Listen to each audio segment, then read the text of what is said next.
Assalamualaikum warahmatullahi wabarakatuh.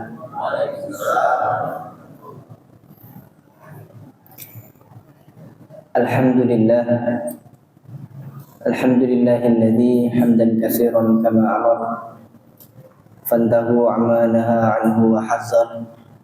Asyhadu an la ilaha illallah wahdahu la syarika lah irghaman liman jahada bihi wa kafar. Wa asyhadu anna Muhammadan abduhu wa rasuluhu sayyidul khalaiqi wal bashar. Amsayna wa amsal mulku lillahi walhamdulillahi la syarika lah, la ilaha illa huwa wa ilaihil masir.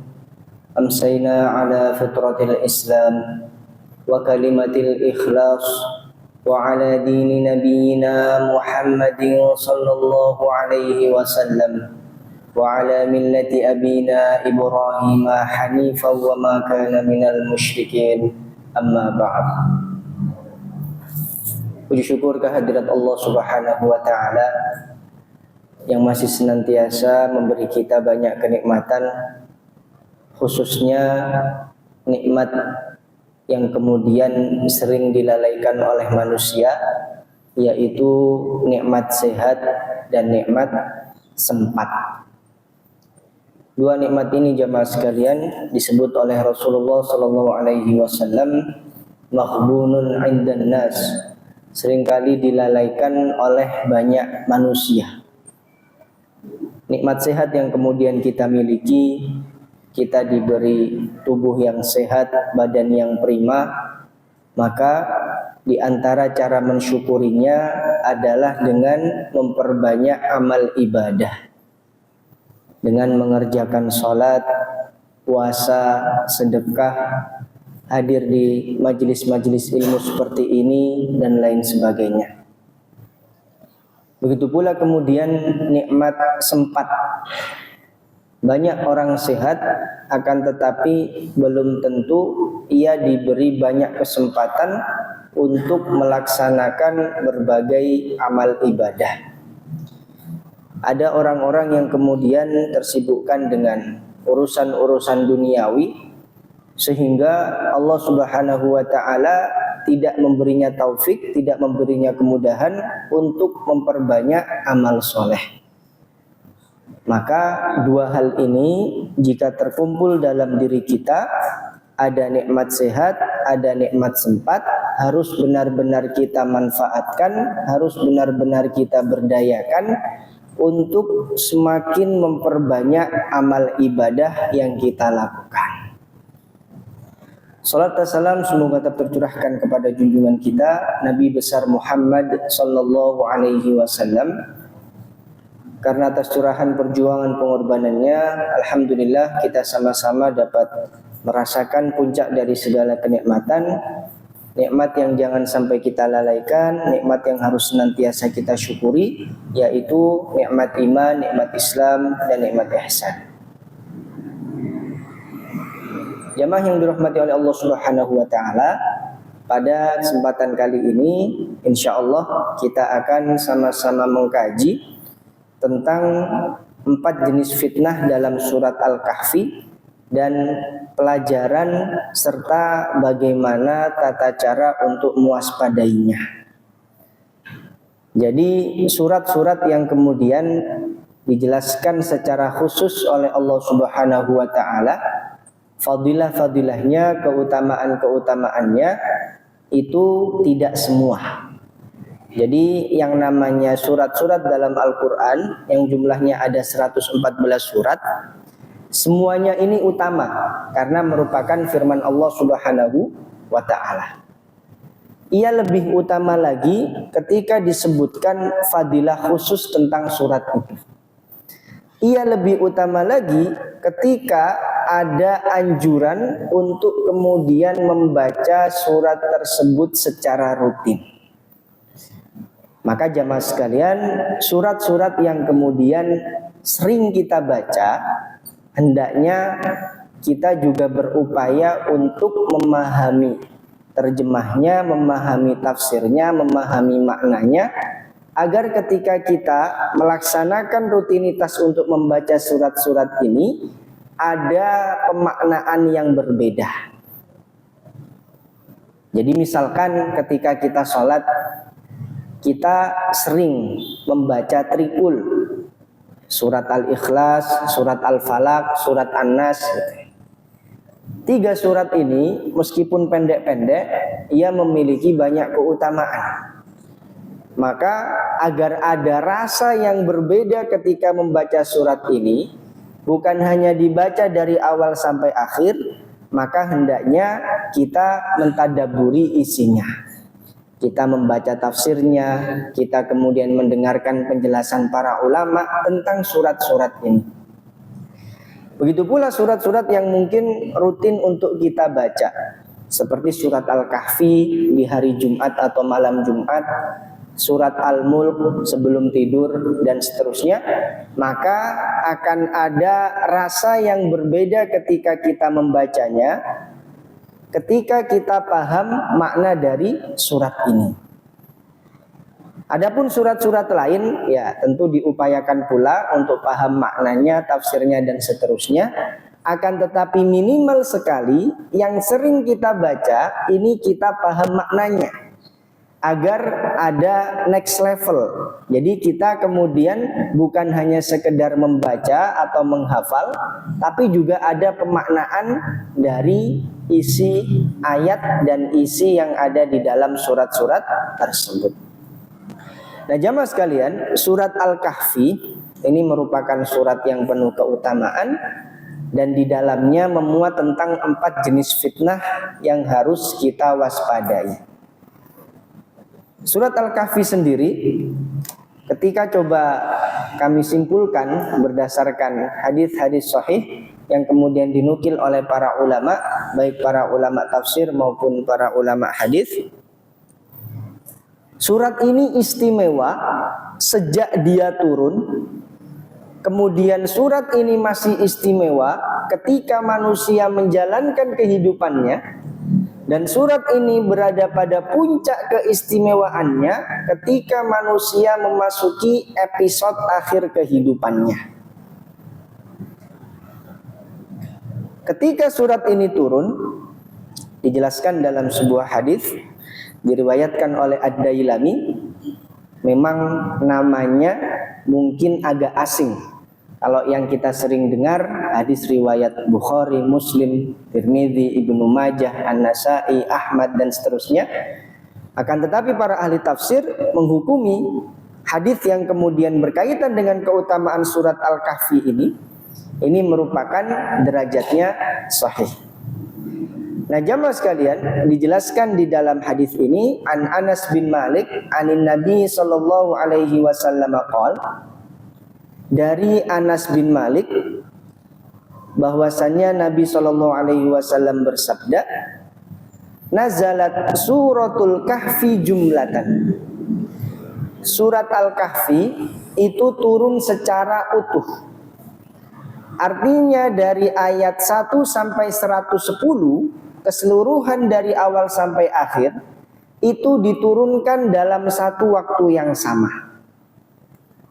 Sebagaimana yang kita tahu, ada surat-surat yang kemudian dia semacam dicicil, diturunkan terlebih dahulu beberapa ayat, kemudian ayat-ayat setelahnya diturunkan di waktu-waktu yang lain. Sebagaimana surat yang kemudian ayat yang kemudian pertama kali turun, surat Al-Alaq ayat 1 sampai 5. Nah, ini diturunkan dari ayat 1 sampai 5 terlebih dahulu. Kemudian sisanya sampai kurang lebih ayat ke-19 kalau tidak salah, itu kemudian diturunkan di waktu-waktu yang lain. Nah jamaah sekalian, surat yang pertama kali turun secara utuh dari awal sampai akhir itu adalah surat Al-Fatihah. Jadi surat Al-Fatihah dari ayat pertama Bismillahirrahmanirrahim sampai ayat terakhir, ayat ke-7, itu diturunkan secara utuh. Nah disinilah kemudian surat Al-Kahfi, meskipun ia jumlahnya banyak 110 ayat, akan tetapi Allah Subhanahu wa ta'ala menurunkannya dalam satu waktu saja. Nah, dan dia lebih utama lagi, ma'aha sab'una alfan minal malaikah. Ketika surat ini diturunkan, diantarkan oleh 70.000 malaikat. Jadi bisa kita bayangkan yang namanya surat atau ayat ketika diturunkan, itu biasanya kan hanya diturunkan oleh satu malaikat yang menyampaikan wahyu, yaitu malaikat Jibril. Nah, sedangkan surat ini karena dia penuh keutamaan sampai-sampai dikawal oleh 70.000 malaikat. Ketika awal turun itu sudah sangat istimewa. Adapun ketika manusia menjalani kehidupannya, surat ini pun masih tetap istimewa. Hal ini dijelaskan dalam sebuah hadis yang diriwayatkan oleh Imam Al-Hakim. Jadi Imam Al-Hakim ini seorang ahli hadis yang memiliki upaya untuk mengumpulkan hadis-hadis sahih yang derajatnya sama dengan yang terdapat di Sahih Bukhari dan Sahih Muslim, akan tetapi belum diriwayatkan oleh keduanya. Jadi ada beberapa ahli hadis yang kemudian setelah masa Imam Bukhari dan Imam Muslim itu berakhir, ada yang berupaya secara khusus untuk kemudian mengumpulkan hadis-hadis sahih, derajatnya, syarat-syaratnya sama dengan Sahih Bukhari dan Sahih Muslim, akan tetapi kemudian mereka ini datang setelah mereka. Nah, di antaranya Imam Al-Hakim dalam kitabnya Al-Mustadrak, kemudian juga ada Ibnu Hibban dalam kitabnya Sahih Ibnu Hibban, dan seterusnya. Nah, jamaah sekalian, di antara yang kemudian diriwayatkan oleh Imam Al-Hakim adalah sebuah hadis yang kemudian berbunyi, An Abi Sa'id anin Nabi sallallahu alaihi wasallam annahu qala. Dari Abu Sa'id, dari Nabi sallallahu alaihi wasallam bahwasannya beliau bersabda, man qara'a suratal kahfi fi yaumil jum'ah adha'a lahu minan nur ma bainahu wa bainal jum'atain. Barang siapa yang membaca surat Al-Kahfi pada hari Jumat, maka ia akan disinari dengan cahaya kebaikan di antara dirinya dan di antara dua Jumat. Nah, bahkan dalam mazhab Syafi'i, yang namanya anjuran untuk membaca surat Al-Kahfi itu bukan hanya pada hari Jumat saja. Jadi kan ada hari Jumat, ada malam Jumat. Nah, dalam mazhab Syafi'i itu bahkan sunnahnya dibaca 2 kali, malam Jumat sekali, hari Jumat juga sekali. Karena mereka kemudian juga berhukum berdalil pada sebuah hadis yang diriwayatkan oleh Imam Al-Baihaqi. Hadisnya mirip, hanya beda secara keutamaan dan waktunya. Jadi hadisnya itu berbunyi, man qara'a suratal kahfi lailatal jum'ah adha'a lahu minan nur ma bainahu wa bainal baitil atiq. Jadi barang siapa yang membaca surat Al-Kahfi pada hari Jumat, maka ia akan disinari dengan cahaya kebaikan dari tempat ia berdiri hingga menuju Ka'bah. Nah, jamaah sekalian, dari hadis-hadis ini Abdullah bin Umar itu berkesimpulan riwayat yang paling kuat tentang apa itu cahaya kebaikan yang dimaksud di sini adalah bagaimana kemudian ketika seseorang itu istiqomah membaca surat Al-Kahfi dari satu Jumat ke Jumat lainnya, keistiqomahan ini ia pertahankan hingga akhir hayatnya, maka Allah Subhanahu wa taala akan memberinya cahaya yang terpancar dari kaki hingga ke wajahnya ketika hari kiamat. Nah, disinilah kemudian ketika manusia menjalani kehidupannya, surat ini masih istimewa. Dan ini juga hal yang perlu kita upayakan di setiap hari Jumat. Meskipun surat ini bisa dibilang cukup panjang, ada sekitar 6 atau 7 halaman surat ini, atau 8 halaman, hampir setengah juz, hampir 10 halaman. Akan tetapi kalau kita rutin sudah terbiasa, insya Allah bukan hal yang sulit. Dan inilah yang seharusnya kita gema-gemakan, yang kita viralkan, kita populerkan sebagai sunnah hari Jumat dan juga sunnah malam Jumat. Jadi kalau misalkan candaannya orang-orang gitu kan, kalau sunnah hari Jumat itu atau malam Jumat itu kan biasanya bagi suami istri seperti itu.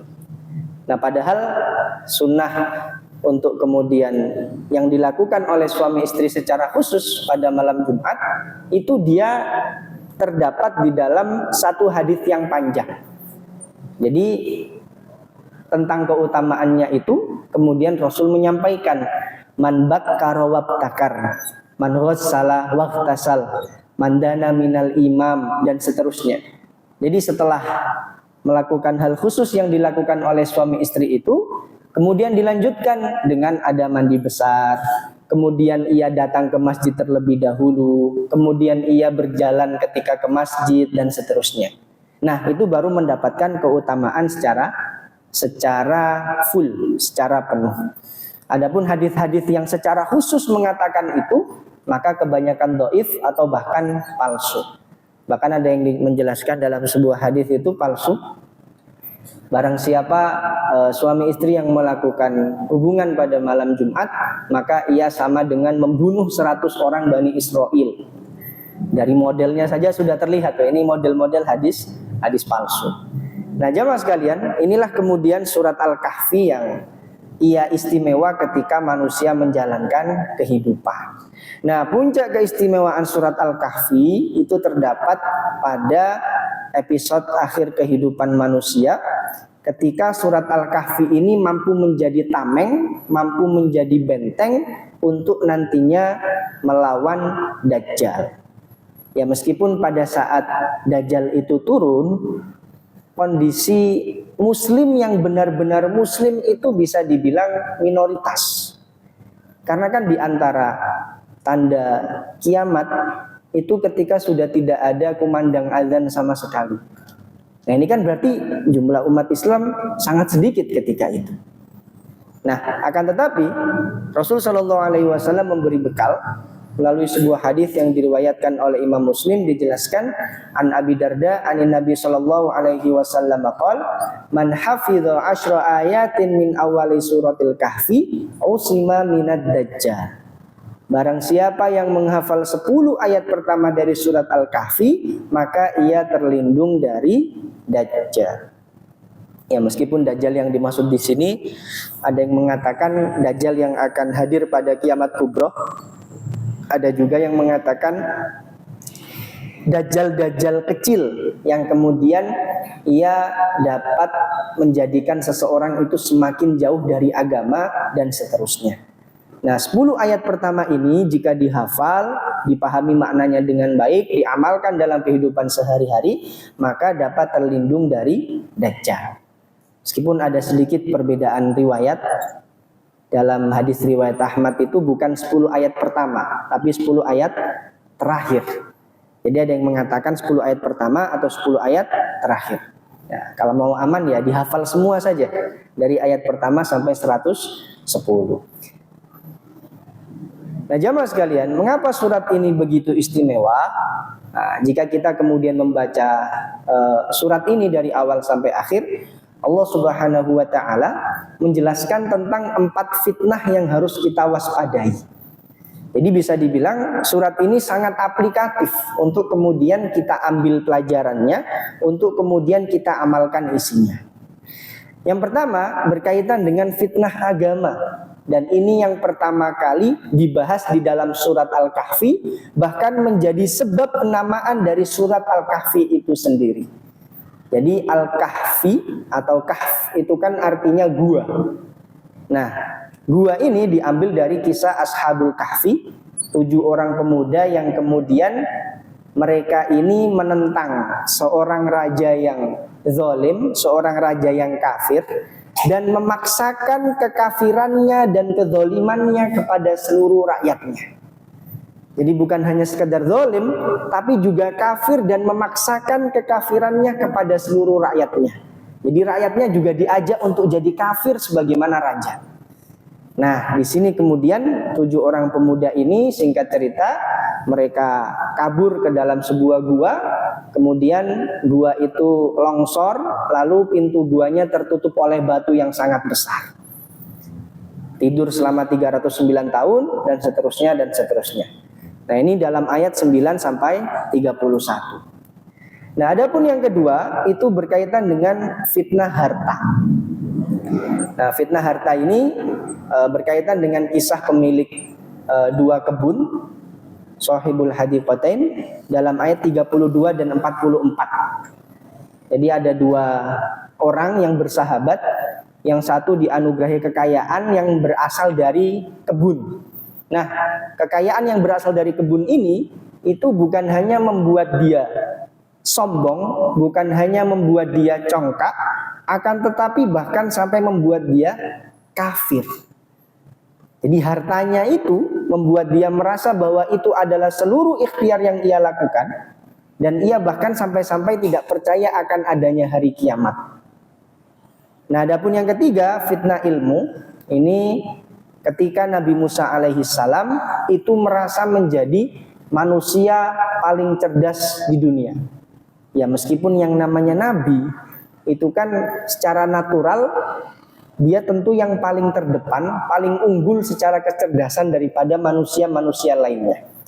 Tapi Allah Subhanahu wa taala ingin mengajarkan kepada Nabi Musa alaihi salam agar tidak menjadi pribadi yang sombong meskipun ia juga dianugerahi kecerdasan. Maka kemudian dipertemukanlah dengan Nabi Khidir. Nabi Khidir melakukan perbuatan-perbuatan yang menurut Nabi Musa tidak masuk akal, yang sampai 3 kali. Padahal Nabi Khidir sudah berkata, ketika aku melakukan sesuatu, engkau jangan bertanya kepadaku. Tapi Nabi Musa tidak sabar, ia bertanya pertama, kedua, ketiga, sampai kemudian dijelaskan sebab musabab mengapa kemudian Nabi Khidir melakukan itu, dan setelah itu mereka akhirnya berpisah. Nabi Khidir alaihissalam ini, jamaah sekalian, para ulama itu berbeda pendapat. Apakah beliau masih hidup atau sudah wafat? Nah, kalau misalkan yang seringkali tersebar ya, meskipun itu tidak jelas bagaimana riwayatnya, Nabi Khidir itu biasanya hadir ketika sholat Jumat, memakai baju serba hijau, kemudian tangannya itu basah. Jadi kalau misalkan kita salaman itu tangannya itu seakan-akan basah. Nah, wallahu a'lam bishawab, ini yang kemudian tersebar populer gitu ya. Yang kami juga tidak tahu apa dasarnya. Nah, di sisi yang lain, para ulama ada yang mengatakan Nabi Khidir sudah wafat. Jadi para ulama itu tidak sepakat bahwa Nabi Khidir itu masih hidup. Ada yang mengatakan Nabi Khidir juga sudah wafat. Yang para ulama sepakat ada seorang nabi yang belum wafat, hanya Nabi Isa alaihi salam. Karena beliau diangkat ke langit dan kelak akan diturunkan pada hari akhir, melengkapi episode terakhir yang akan terjadi di muka bumi. Nah, terakhir ada fitnah kuasa. Ini kisah dari Raja Zulkarnain yang terletak pada ayat 83 sampai 98. Nah, jamaah sekalian, fitnah agama yang kemudian terjadi pada kisah Ashabul Kahfi, berikut adalah beberapa karakter dalam kisah ini gitu ya. Yang namanya gua itu kan pasti terdapat di sebuah gunung. Nah, nama gunungnya itu adalah Banjalus. Adapun nama guanya adalah Haizam. Kemudian dari 7 pemuda Ashabul Kahfi itu mereka bersama dengan seekor anjing yang bernama Kitmir. Nah, singkat cerita, yang namanya Ashabul Kahfi itu mereka ini pemuda, bukan pemuda biasa, akan tetapi dari kalangan bangsawan. Jadi mereka ini kaya raya sejak muda, sejak kecil. Dan mereka memanfaatkan kekayaannya untuk hal-hal yang baik. Nah, singkat cerita mereka ini tinggal hidup pada masa Raja Daqianus yang ketika itu kafir, zalim, dan kemudian ia memaksakan kekafirannya itu harus diikuti oleh seluruh rakyatnya. Nah, disinilah kemudian Ashabul Kahfi, karena mereka dianugerahi petunjuk hidayah dari Allah Subhanahu wa taala, mereka kemudian akhirnya menyelamatkan iman mereka dengan lari ke sebuah gua. Jadi tidak serta-merta langsung lari, tentu ada sebabnya.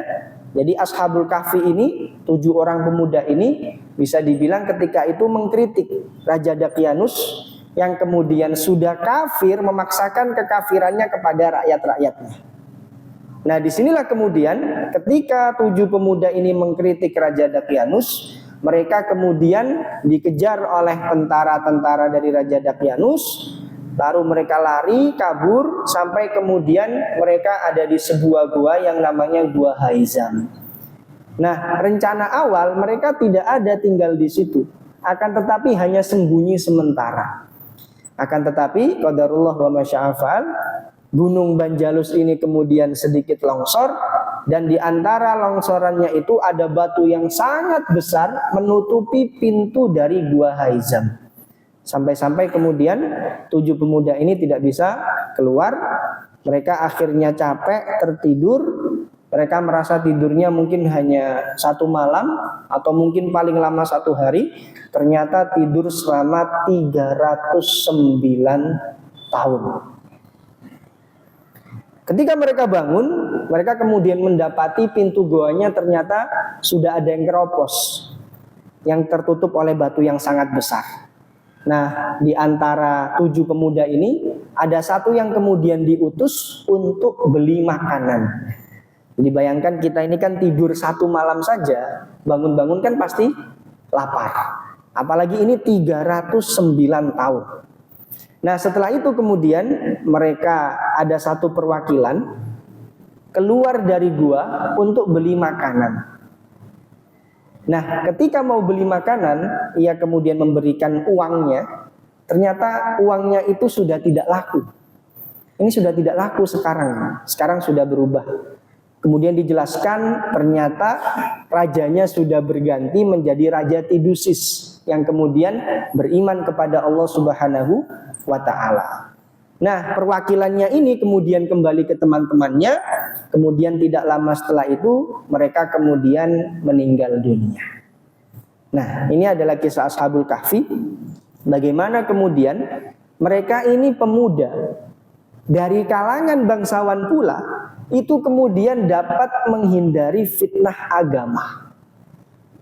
Bisa kita bayangkan kalau ada orang masih muda, itu kan terkadang dia masih labil, apalagi kalau soal harta.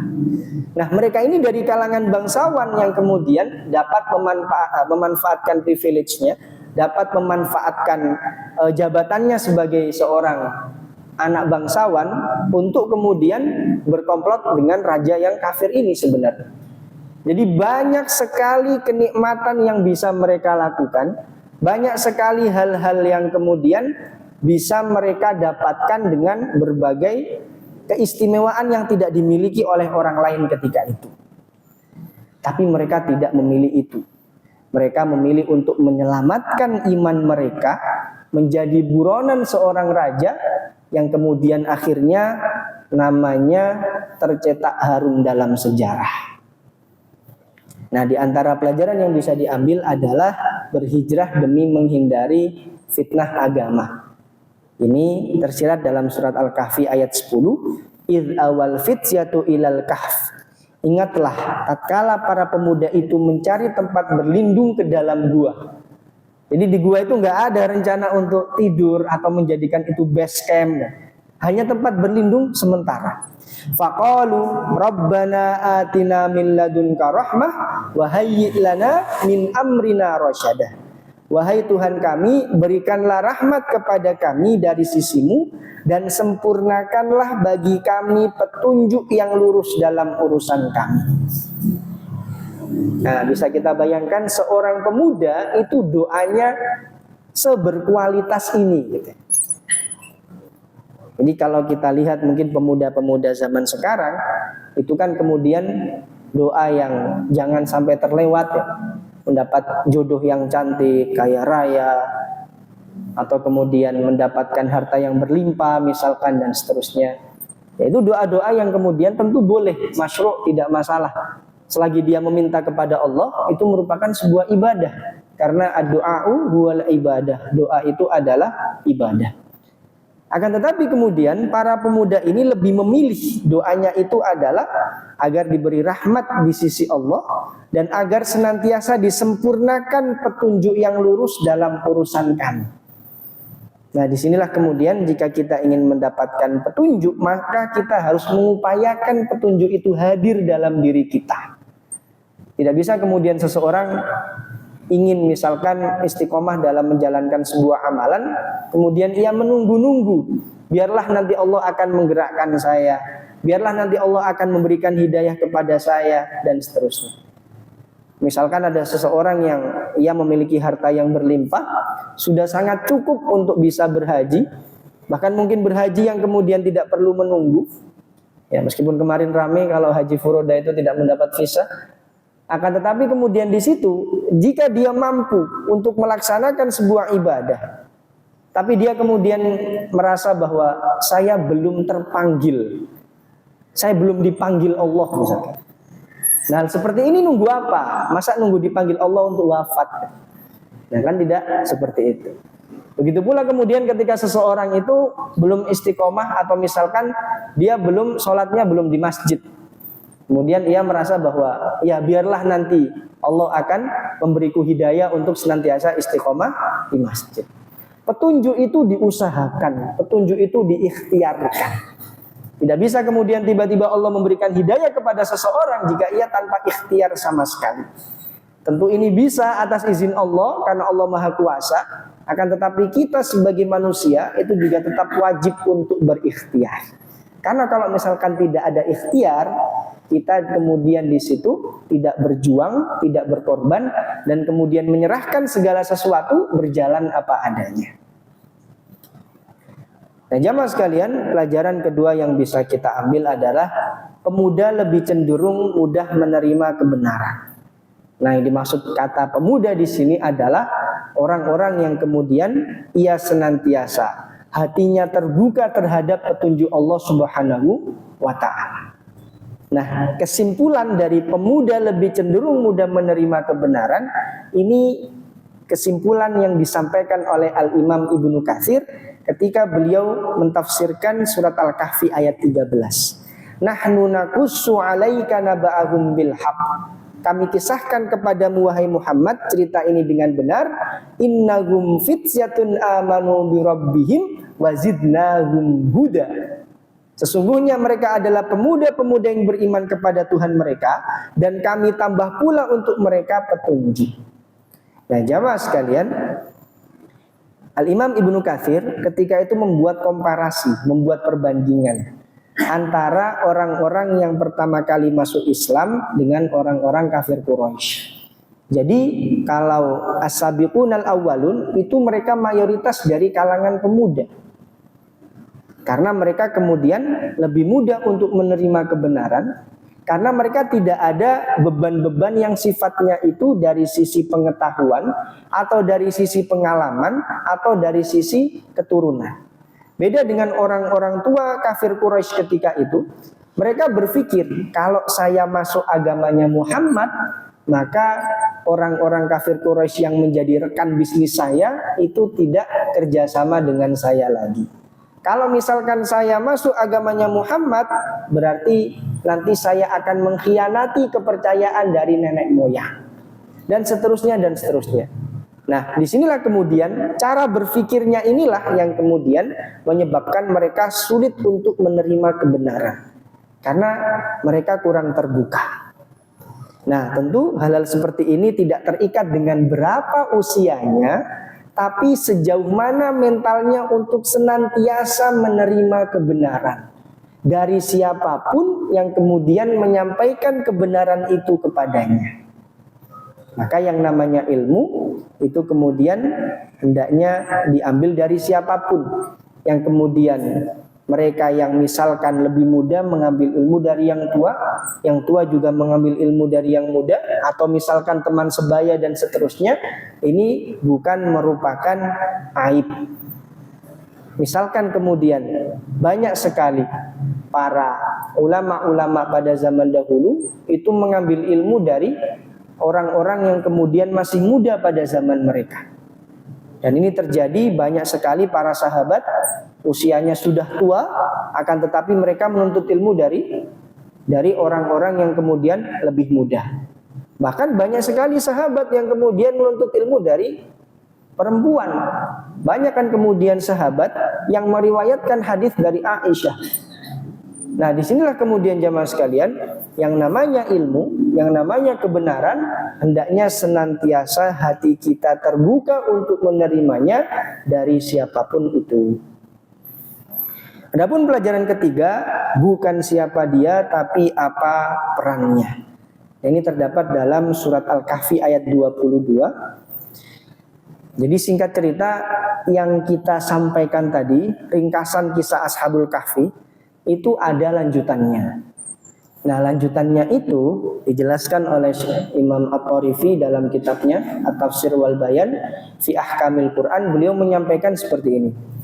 Ketika Ashabul Kahfi, 7 orang pemuda ini bangun, itu kan sudah dalam kondisi dipimpin oleh seorang raja muslim yang bernama Tidus tadi. Setelah itu 7 orang pemuda ini wafat. Tapi kisahnya itu dari mulut ke mulut itu kemudian selalu diceritakan dari generasi ke generasi. Nah, ternyata Raja Tidusis ini kemudian ketika dia sudah wafat, ternyata digantikan dengan seorang raja yang kafir lagi. Nah, raja yang kafir ini kemudian berencana untuk membangun tempat ibadah di atas kuburan dari 7 pemuda ini. Ini yang melakukan adalah seorang raja kafir ingin membuat tempat ibadah di atas makam atau kuburan dari 7 pemuda ini. Nah, disinilah kemudian dalam ayat ini dijelaskan mereka kemudian berselisih. Sayaquluna salasatu rabi'uhum kalbuhum. Nanti akan ada orang yang mengatakan jumlah mereka itu 3 orang dan yang keempat adalah anjingnya. Wa yaquluna khamsatun sadisuhum kalbuhum. Dan di antara mereka nanti bisa jadi ada yang mengatakan orangnya itu 5 orang, yang keenam adalah anjingnya. Rajman bil ghaib wa yaquluna sab'atun wa thaminuhum kalbuhum. Sebagai terkaan terhadap barang yang gaib, dan yang lain lagi mengatakan jumlah mereka itu 7 orang, yang ke-8 adalah anjingnya. Nah, para ulama seperti Imam At-Tabari itu kemudian menguatkan bahwa jumlahnya ada 7, sebagaimana hadis yang berkaitan dengan Ashabul Kahfi. Nah, jamaah sekalian, jika kita melihat tafsir-tafsir yang ada terkait Ashabul Kahfi, itu kemudian para ahli tafsir itu tidak ada yang kemudian memuat siapa nama-namanya. Kalaupun ada, itu dari riwayat Israiliyat yang berasal dari orang-orang Bani Israel, yang artinya itu tidak valid atau perlu dipertanyakan kevalitannya. Nah, apa pelajarannya di sini? Pelajarannya adalah tidak penting siapa kita, tapi apa peran dan kontribusi kita.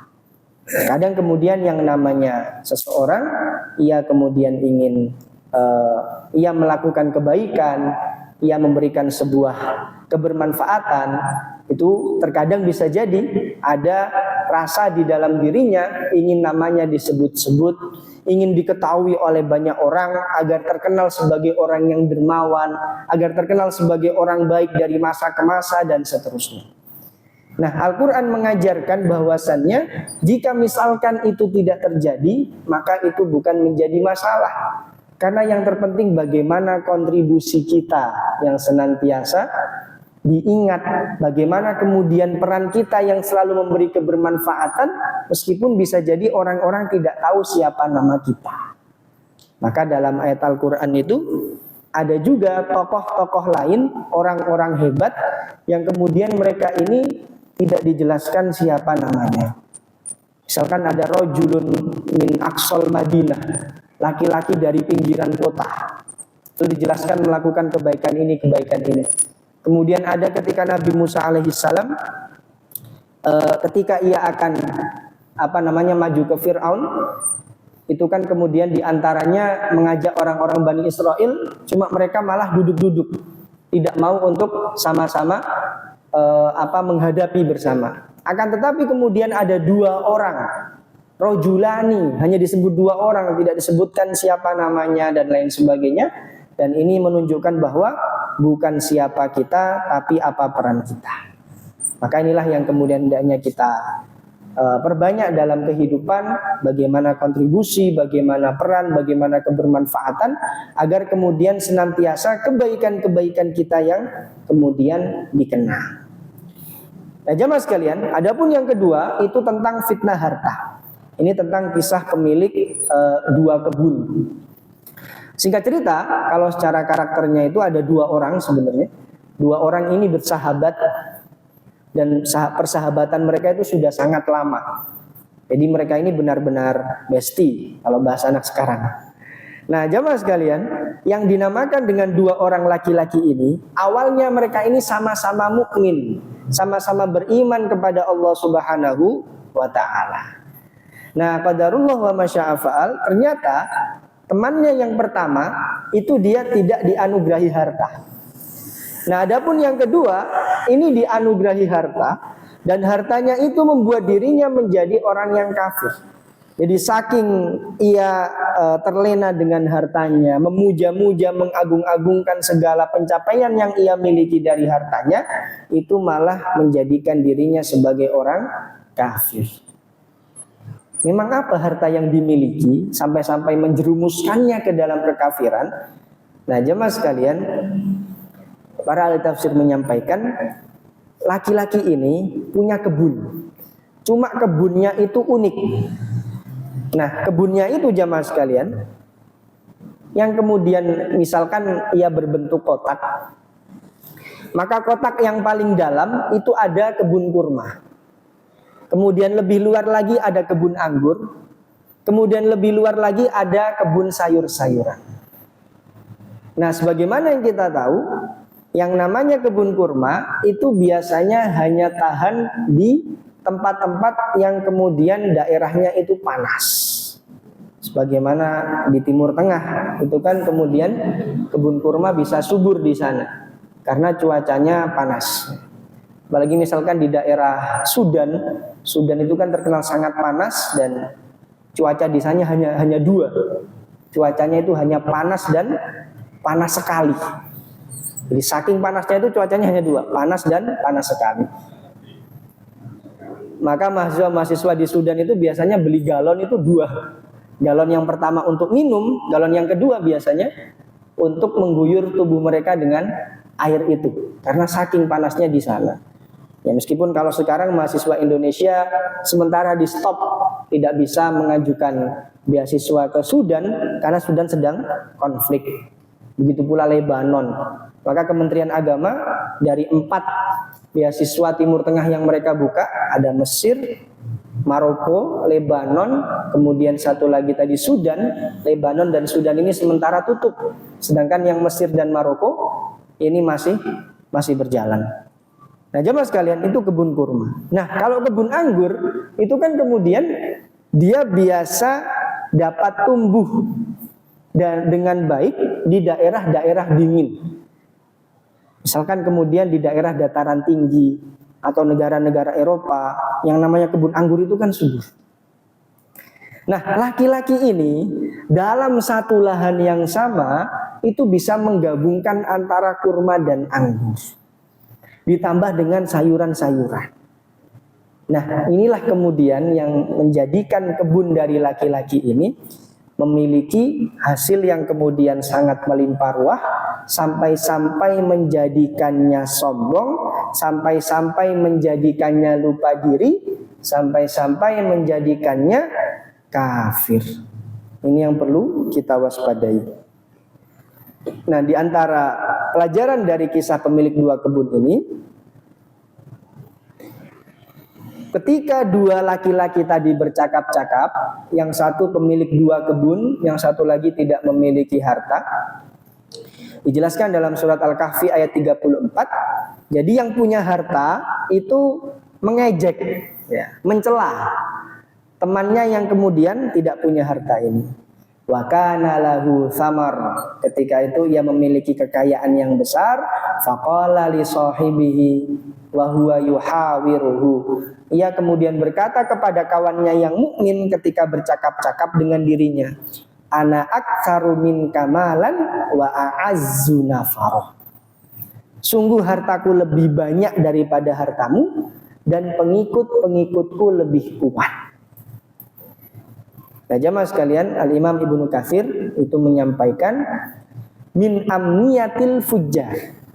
Jadi di antara dua impian dari orang-orang yang biasanya durhaka terhadap Tuhan, itu yang pertama adalah harta yang banyak.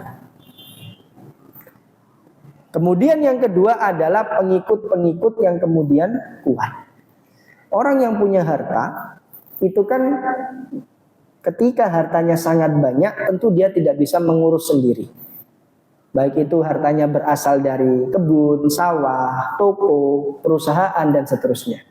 Maka otomatis pasti dia punya karyawan, pasti ada pegawai, pasti ada tukang, dan seterusnya.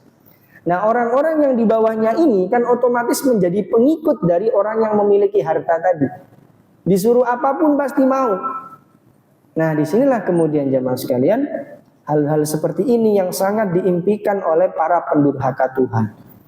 Ketika mereka memiliki harta yang banyak, ketika mereka memiliki pengikut-pengikut yang kuat, itu membuat mereka merasa menjadi orang yang kemudian bisa melakukan apa saja dengan hartanya dan dengan pengikutnya. Meskipun kalau berkaitan dengan fitnah harta, kisah ini masih kurang populer dengan kisahnya Qarun. Jadi Qarun itu menyebabkan salah satu kosakata dalam bahasa Indonesia itu memakai namanya.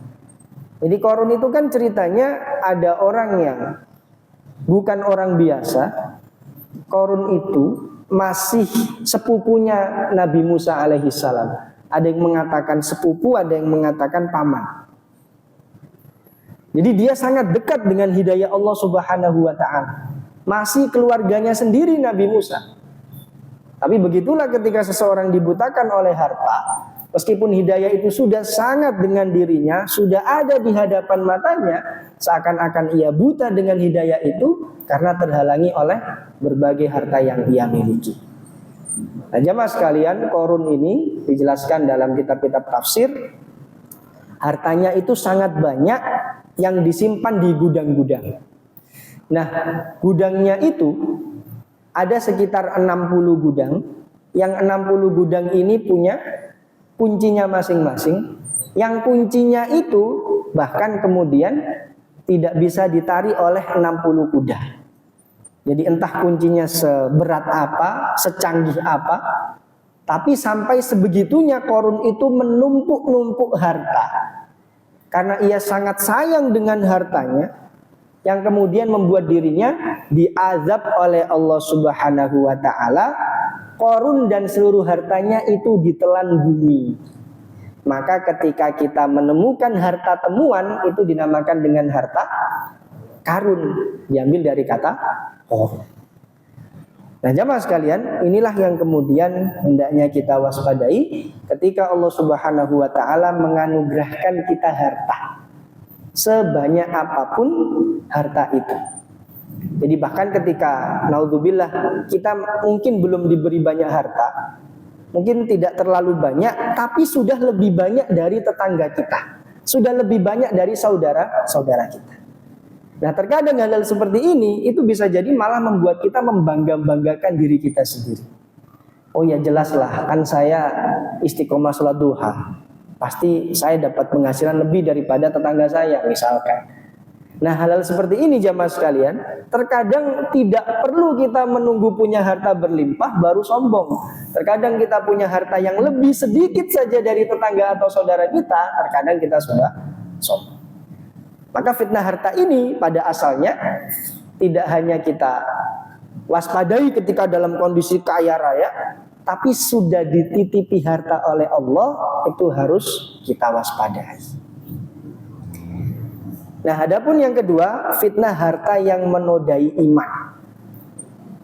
Wa dakhala jannatahu wa huwa zalimul li nafsihi qala ma azunnu an tabida hadhihi abada wa ma azunnu sa'ata qa'imah wa la irruditu ila rabbi la ajidanna khairan minha munqalaba. Ya jamaah sekalian, ini bisa kita lihat wa dakhala jannatahu, dan ketika ia masuk ke dalam kebunnya. Jadi jannah itu bisa diartikan kebun, bisa diartikan surga. Karena yang namanya jannah, sebagaimana yang disampaikan Ibnu Faris dalam kitab Maqayisul Lugha, ketika ada kata dalam bahasa Arab diawali dengan huruf jim, setelahnya ada huruf nun, maka ia memiliki makna ma yustataru wujuduhu, yang tidak terlihat wujudnya. Maka ada makhluk yang tidak terlihat namanya makhluk jin, sama-sama dari jim dan nun. Maka ada manusia yang masih ada di rahim ibunya namanya janin, sama-sama diawali jim dan nun. Nah, mengapa jannah itu kemudian dinamakan dengan jannah? Apa yang tidak terlihat dari situ? Karena nikmatnya itu sangat dahsyat, melebihi segala yang kemudian kita ketahui di dunia. Maka Rasul ketika mendefinisikan apa itu surga, sebagaimana yang disampaikan dalam riwayat Imam Ahmad, mala ainun ra'at, wala uzunun sami'at, wala khatara fi qalbil bashar. Kenikmatan surga itu mala ainun ra'at, belum pernah dilihat oleh mata kita. Wala uzunun sami'at, dan belum pernah didengar oleh telinga kita. Wala khatara fi qalbil bashar, dan belum pernah terlintas dalam hati-hati manusia. Jika kita melihat misalkan pemandangan pantai, gunung, atau memandang istri kita, suami kita, anak-anak kita, itu menjadi hal yang sangat nikmat, maka kelak di surga lebih dari itu. Jika misalkan kita mendengarkan murattal Imam Masjidil Haram, Imam Masjid Nabawi, itu rasanya sangat nikmat, maka kelak ketika di surga lebih dari itu.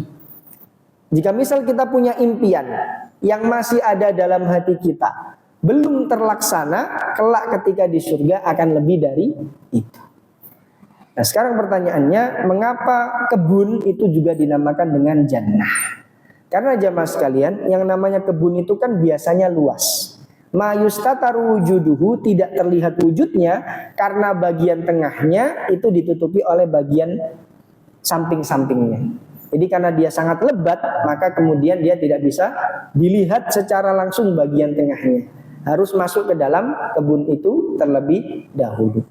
Nah, ketika orang kafir ini, ketika orang yang menjadi kafir ini karena fitnah harta, ia memasuki kebunnya, lalu ia zalim kepada dirinya sendiri. Nah, ini ketika ia membangga-banggakan kebunnya itu, ia kemudian berkata, ma'azunnu antabida hadhihi abada. Aku kira kebun ini tidak akan binasa selama-lamanya. Nah, ini kan kemudian di satu sisi dia sudah mulai ada pengingkaran terhadap iman kepada qada dan qadarnya Allah.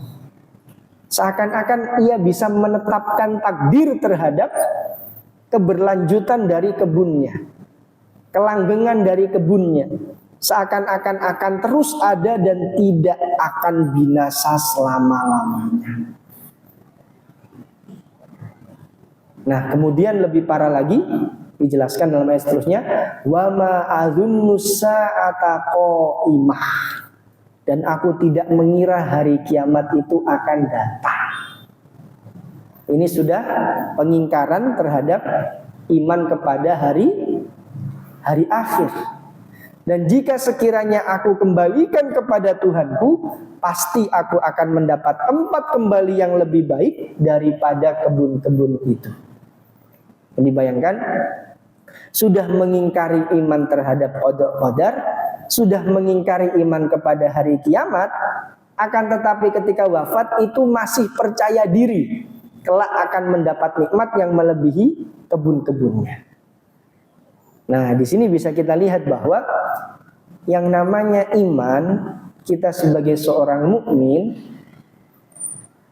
kita beriman kepada Allah malaikat-malaikatnya, kitab-kitabnya, rasul-rasulnya.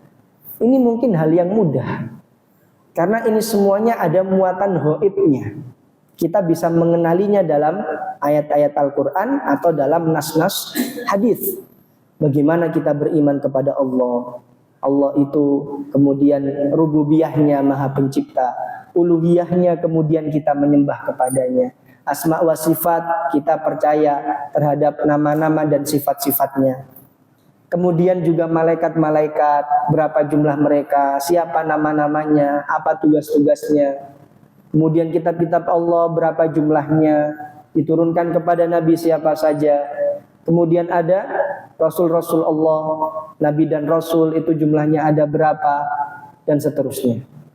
Tapi jamaah sekalian, jadi 4 iman ini mungkin iman yang bisa dibilang sangat mudah untuk kita percayai.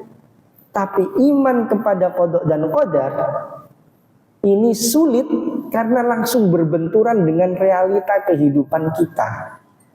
Ketika kita merencanakan sesuatu, kemudian tidak terlaksana sesuai dengan rencana kita, di situ kan kita kadang mengeluh, kadang menyalahkan sana sini. Seakan-akan semuanya bisa kita kontrol sendiri, dan kemudian seakan-akan tidak ada takdir Allah yang bekerja di situ. Jadi seakan-akan kita menggantungkan kepada ikhtiar kita, dan jadi atau tidaknya, terlaksana atau tidaknya itu tergantung ikhtiar kita.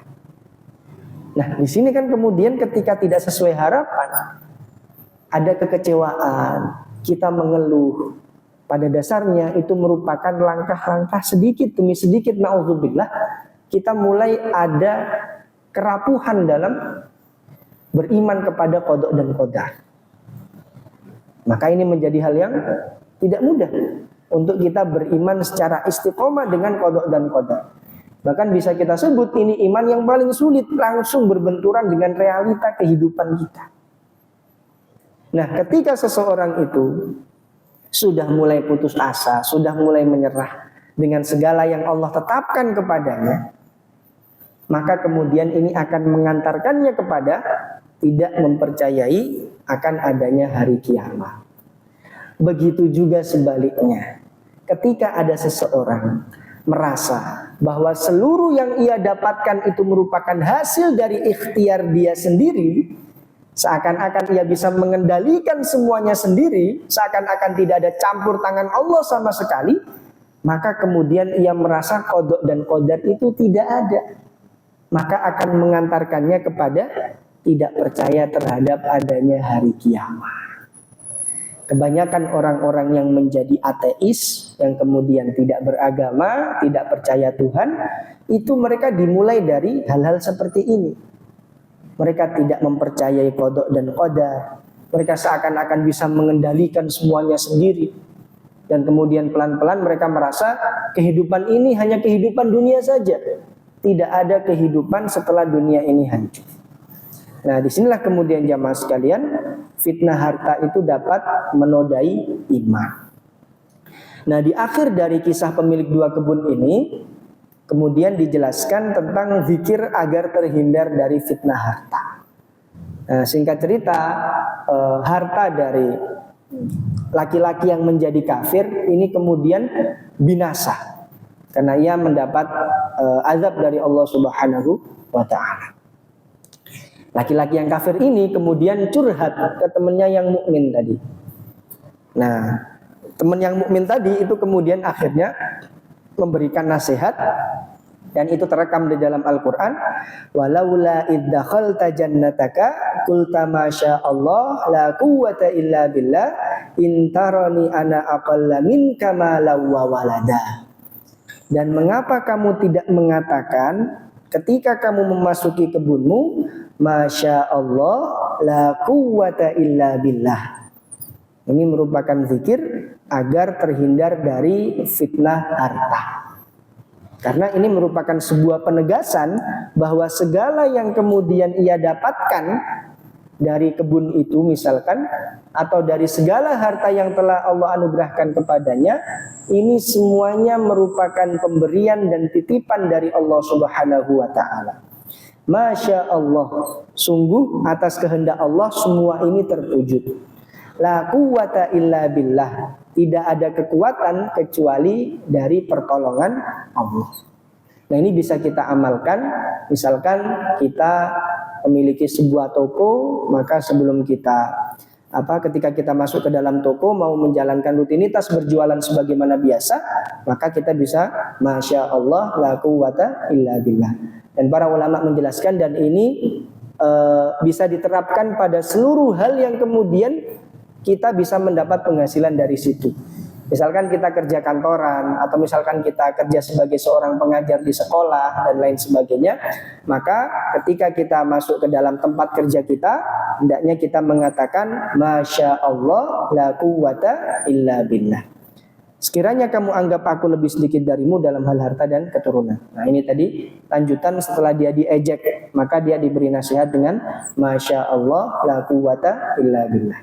Disinilah kemudian jamaah sekalian, penting bagi kita yang namanya harta itu senantiasa kita anggap, kita pandang sebagai sesuatu yang kemudian cukup ada di tangan-tangan kita. Jangan sampai ia merasuk ke dalam hati-hati kita. Karena ketika harta itu ada di atas tangan-tangan kita, maka kita akan menggunakan sewajarnya, kita akan menggunakannya untuk amal-amal kebaikan dan seterusnya. Akan tetapi jika harta itu ada di dalam hati-hati kita, ia malah menjelma menjadi tujuan hidup kita. Padahal harta itu kan hanya alat agar kita semakin memperbanyak ketaatan kepada Allah Subhanahu wa Ta'ala.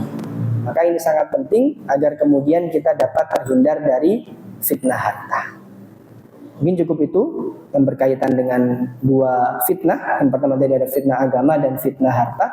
Semoga Allah Subhanahu wa Ta'ala senantiasa menghindarkan kita dari berbagai jenis fitnah. Assalamualaikum warahmatullahi wabarakatuh.